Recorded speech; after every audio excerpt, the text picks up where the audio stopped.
Educational equality ये है कि जब आपके एजुकेशनल रिसोर्सेज, जैसे कि मिसाल के तौर पे आपके एजुकेटेड टीचर्स हो गए, इसके अलावा जो आपकी टेक्नोलॉजीज़ हो गई या फंड्स होते हैं वो इक्वली डिस्ट्रीब्यूट ना हो, ये एजुकेशनल इनइक्वालिटी है।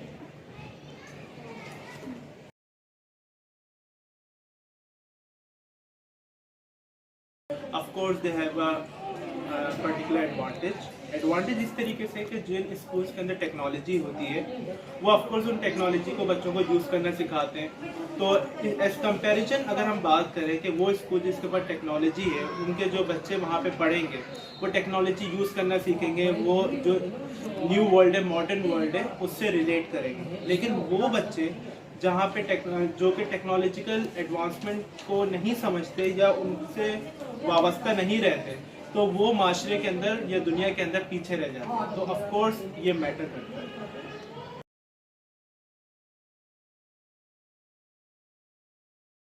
तो आपकी पॉवर्टी कॉज हो सकती है, एक तबका बहुत अमीर होगा तो दूसरा तबका गरीब होगा।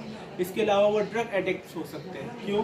क्योंकि उनको एजुकेशन नहीं मिली, उनको उनकी नेसेसिटी पूरी नहीं हुई। नतीजा क्या होगा कि वो दूसरे रास्तों की तरफ निकलना शुरू हो जाएंगे।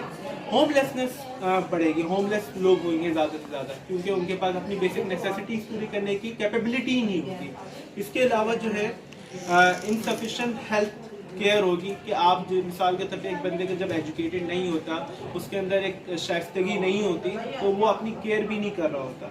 जैसे फॉर से पाकिस्तान के अंदर कई एक जगह पे, जैसे मिसाल के तौर पर नॉर्दर्न एरियाज़ के अंदर जब वहाँ पे पोलियो के कतरे पिलाने जाते हैं तो वो अनएजुकेटेड होने की वजह से इसे अपने खिलाफ समझते हैं या फितना समझते हैं। अगर वही लोग एजुकेटेड होते तो वो आराम से पोलियो के कतरे पिला लेते, तो ये बीमारी जड़ से ख़त्म हो सकती है। तो एजुकेशन ना होना या फिर एजुकेशनल इनइक्वालिटी होने की वजह से कई एक प्रॉब्लम्स क्रिएट हो सकती हैं, इसके कई एक इफेक्ट्स होते हैं।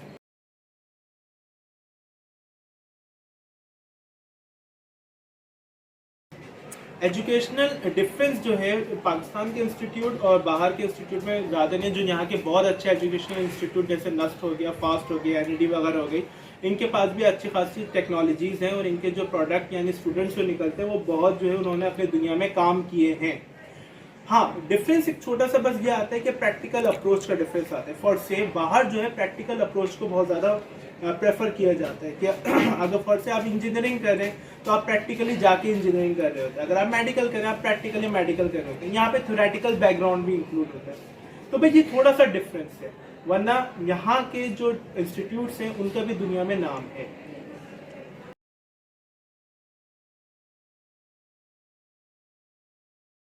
मैं इनिशियली जो उनकी एजुकेशन है वो पाकिस्तान से ही चाहूँगा। रीज़न उसकी ये है, 2 से 3 फ़ायदे। नंबर 1, पाकिस्तान में रहते हुए आपको वो बेसिक एजुकेशन मिल जाती है जो आपको बाहर भी मिलेगी।